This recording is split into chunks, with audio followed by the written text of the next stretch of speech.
કે 2025ના જૂન સુધીમાં એને બાયપાસ બનાવી દેવો પડે, ત્યાં સુધી છૂટછાટ હતી.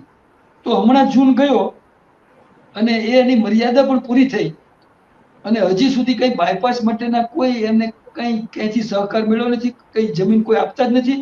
કેમ કે ખેડૂતોને એવી જાગૃતિ છે કે આસપાસના ખેડૂતો કોઈ જમીન આપવા તૈયાર જ નથી.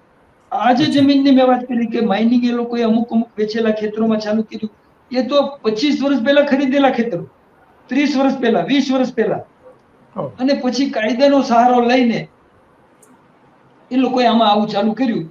એવું જ તે નિરમા સાઈડ, 2 સાઈડો અમારી બની ગઈ છે.